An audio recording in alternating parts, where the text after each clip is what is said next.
Ok, comme je le dis, dans Cantique des Cantiques, le chapitre 5 et 6 et le verset 5, qui a des chevelus comme des troupeaux de chèvres. C'est ceux-là qu'on appelle communément les noirs ou les nègres. Donc, ce serait la deuxième partie pour expliquer et révéler une fois encore au monde entier, à nos frères et sœurs, vous savez, on souffre d'une maladie spirituelle. La maladie spirituelle qui tue ceux-là qu'on appelle communément les noirs ou les nègres, les latinos, les indiens natifs, les métis, les caribés, tout ça là. C'est l'ignorance. L'ignorance est la haine de soi-même. On souffre de cette maladie sur le plan spirituel. Aussi longtemps que nous allons rejeter la vérité, l'amour à Dieu, les deux tiers vont toujours continuer à périr et mourir. Les deux tiers. Partagez ces informations sur tous les réseaux sociaux, c'est important.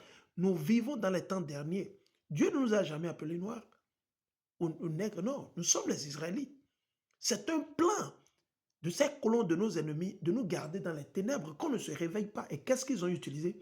Ils ont utilisé la propagande, le mensonge.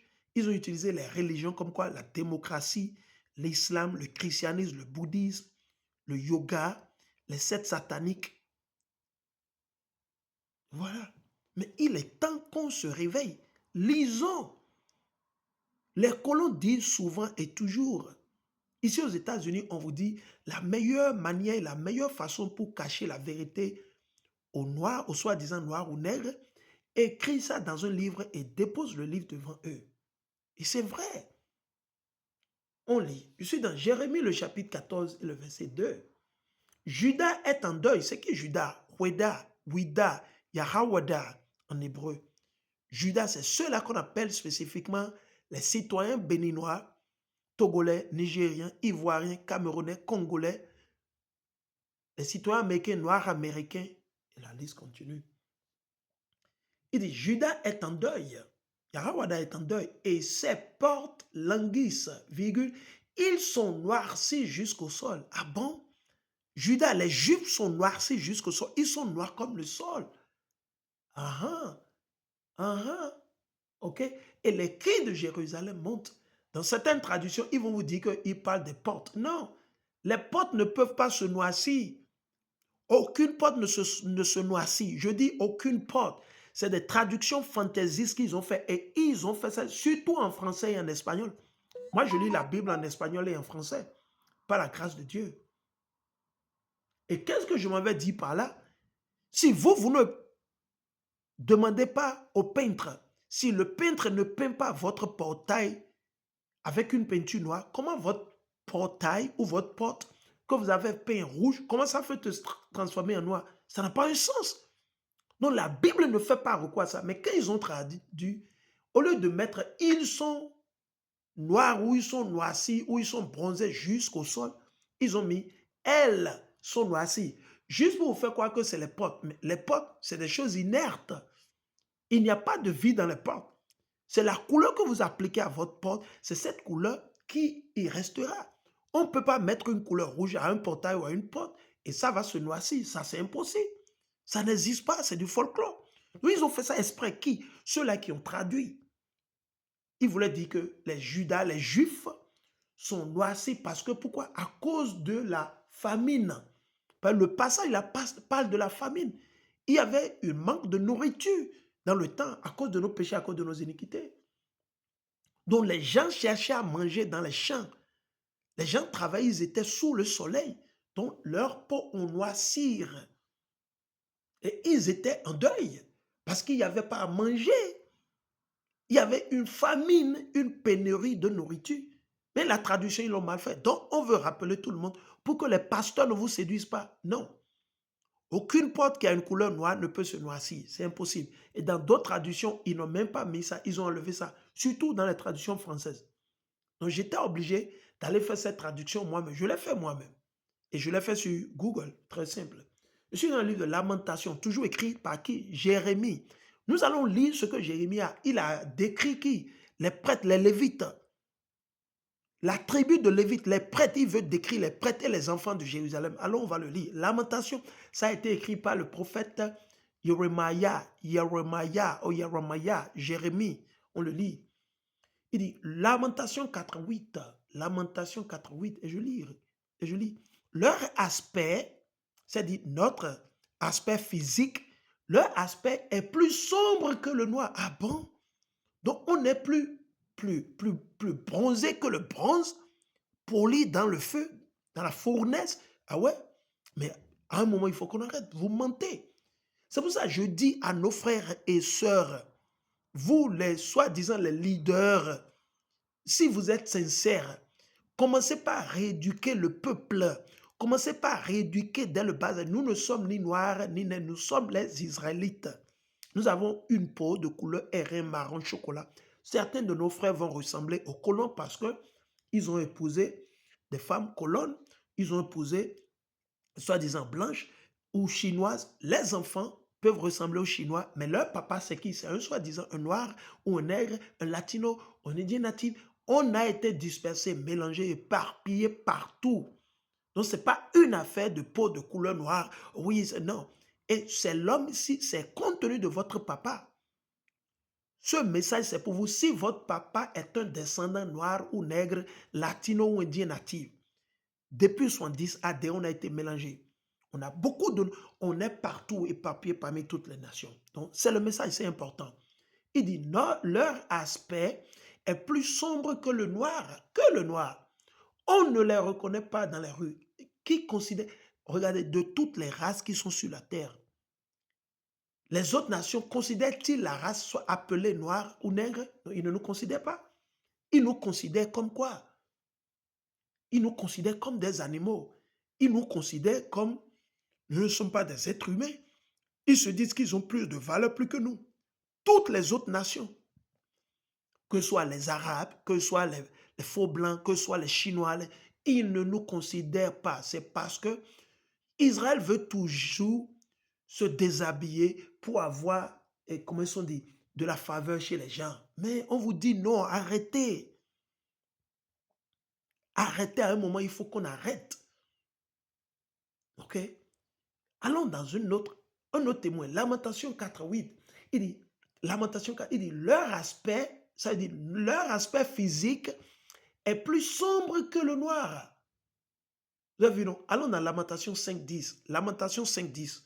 OK? Il dit, notre peau a été noircie comme un four. Ah bon? C'est-à-dire, le peuple de Dieu, les Israélites, Judas, Benjamin, Lévite et le reste, ils ont une peau de couleur comment? Marron, airain, chocolat, bronzé. Et sous le soleil, à cause de la famine, parce qu'il faut aller au champ, parce qu'il faut aller troupeau, ou faire paître le bétail ou les bétails, on était exposé au soleil, ce qui fait que notre peau se noircit. Mais nous ne sommes pas noirs. Voilà. Notre peau a été noircie comme un four à cause de l'ardeur véhémente de la faim. Je vous ai dit, c'est la famine. Allons, on va lire la description, l'aspect physique de qui? Christ, Yahweh Shah Mashiach. On va le lire. Daniel 10, 4 à 6.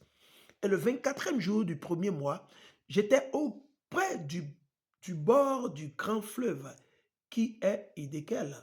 Et j'ai levé mes yeux et regardé, et voilà un homme vêtu de lin, et duquel les reins étaient ceints d'une ceinture de fin or d'ophase.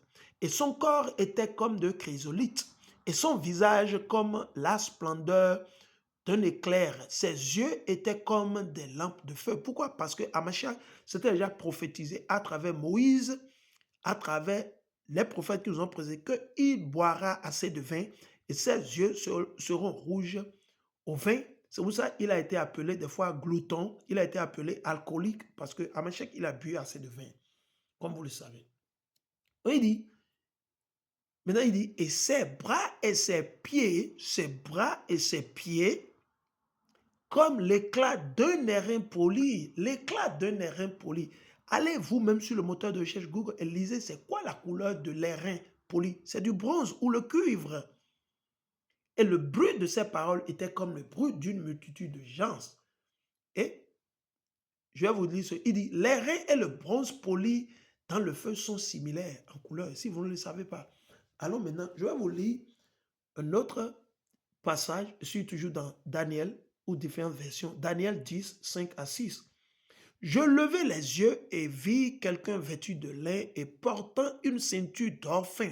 Son corps brillait comme un joyau. Son visage était aussi éclatant qu'un éclair et ses yeux flamboyants comme du feu. Ses bras et ses jambes brillaient comme du bronze poli. Vous avez vu, comme du bronze poli. Et sa voix résonnait comme le rugissement d'une foule immense. Allons-y, je suis dans le livre d'Apocalypse, le chapitre 1, le verset 12 à 15. Apocalypse 1, 12 à 15, et je lis.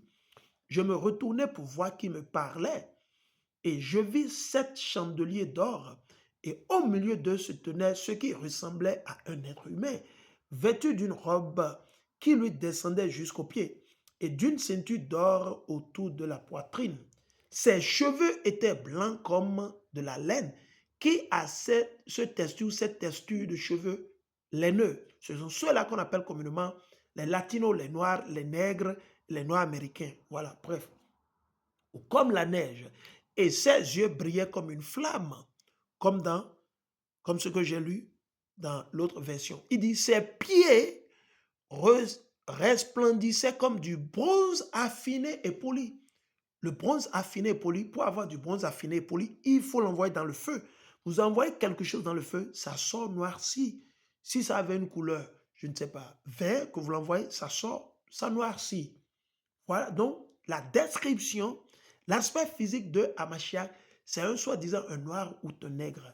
Allô, vous m'écoutez? On continue. Maintenant, allons, on va lire la définition du mot airain. Il dit, l'airain est un terme vieilli désignant un alliage de cuivre spécifique. L'emploi du terme fait souvent allusion au bronze et au laiton, et d'une manière générale à tout ce qui sort des ateliers de fonderie ou de forge, selon une description littéraire généralisée et en référence à l'Antiquité. Allons, pour démontrer toujours la révélation, la description, l'aspect physique de Yahweh Shah Mashiach. Allons-en le lire. Je suis dans Apocalypse, le chapitre 2 et le verset 18. J'avais lu Apocalypse chapitre 1 et le verset 13 jusqu'à le verset 12 à 15. Maintenant, on lit Apocalypse 2 et le verset 18 et je lis Apocalypse 2, 18. Écrit à l'ange de l'église de Thyatire. Et si vous ne savez, ici, l'ange dit, c'est le représentant, le cheftain, le leader, l'apôtre qui était en charge de l'église ou du peuple des Israélites de Thyatira. Il ne fait pas recours à une église ou un bâtiment, il fait recours à une congrégation. C'est une ville, une région où les Israélites étaient nombreux, pleins, et ils adoraient Dieu dans le temps. Donc, Dieu, quand vous lisez le mot ange, ça veut dire c'est un messager. C'est le messager, le représentant de qui? De l'Éternel à travers qui? Hamashiach Yahweh Shai. On continue. Donc, écrit à l'ange et écrit au cheftain, au représentant, à l'apôtre. Écrit au pieu de l'église ou de la congrégation de Thyatire. Voici ce que dit le Fils de Dieu. C'est qui le Fils de Dieu? C'est Yahweh Shai Hamashiach. Il faut comprendre. Ce n'est pas votre papa, ce n'est pas votre maman. C'est qui? Hamashiach. C'est lui qui a été pendu sur le bois. Ce n'est pas Donald Trump. Ce n'est pas Emmanuel Macron. Ce n'est pas Ibrahim Traoré. Ah non. Qui? On suit bien. Le Fils de Dieu. Celui qui a les yeux comme une flamme de feu. Qui? Hamashiach. Parce que ça a été dit dans quel livre? Le livre de Genèse. Ok? Ses yeux seront rouges avec du vin. Ok? Comme vous allez dans Genèse, le chapitre 49. Ok? On continue. Ok? Il dit, et dont les pieds, ok? Et dont les pieds sont semblables à de l'airain ardent, l'airain qu'on a mis dans le feu.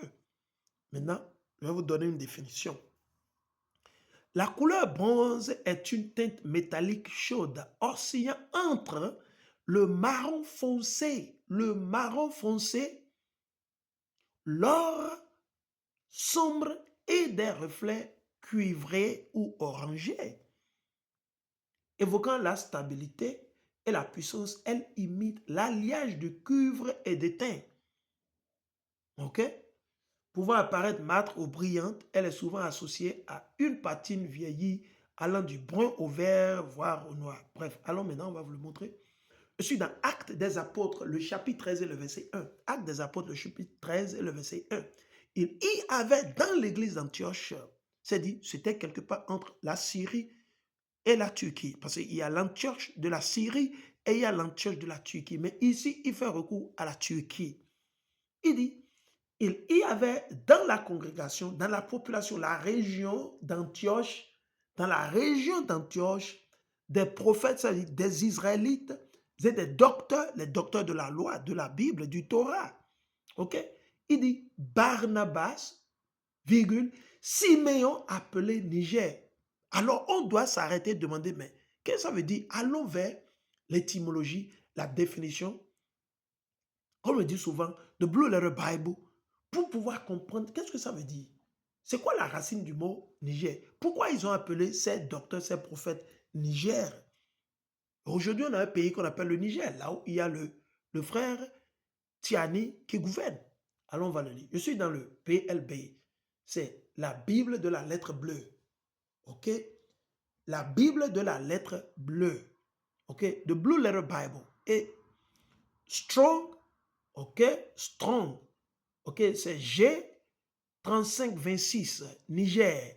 Lettre rouge. Translittération, Niger. Clé.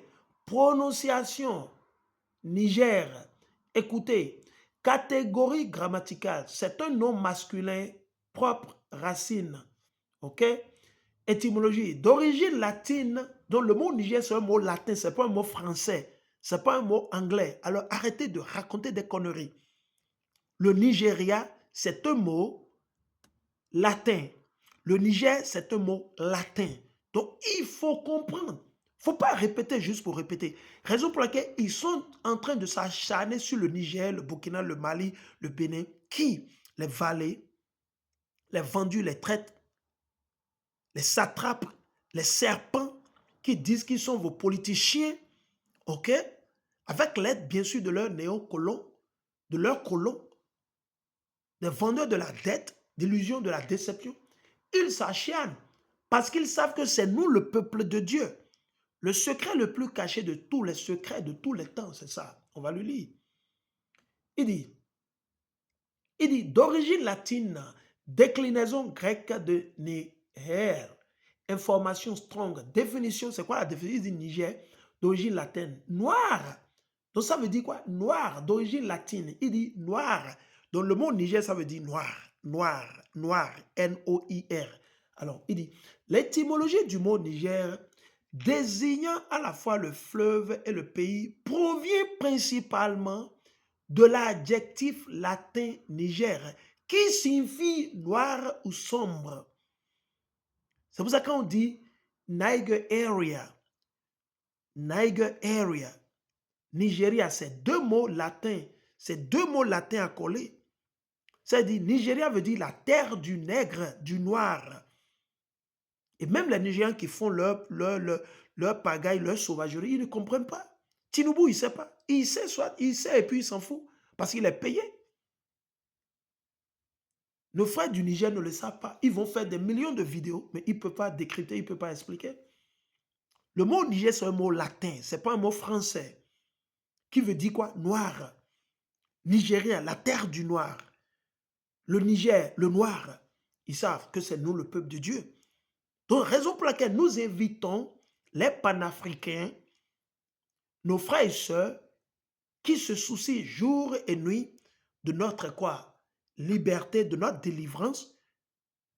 Associez vos œuvres, vos travaux, votre gouvernance avec le Torah, la Bible. Contactez les Hébreux israélites, quel que soit. Contactez-les. Ceux qui parlent français sont là, ceux qui parlent anglais, ceux qui parlent espagnol, ceux qui parlent allemand, ils sont là. Contactez-les et demandez-les de vous conseiller, de vous aider pour que vous puissiez réussir parce que la clé du pouvoir, c'est donné à qui? À Mashiach. La clé du pouvoir, ce n'est pas donné à IB. Non, c'est temporaire. IB va rester là temporairement. Mais celui qui va gouverner, qui sera notre cheftain, notre roi, pour l'éternité des éternités, c'est qui? à Mashiach Yahushai, celui que le monde appelle ignoramment Jésus-Christ. C'est un soi-disant un noir ou un nègre. C'est un Niger. Un Niger, ça dit un noir. OK? À bon entendeur, salut.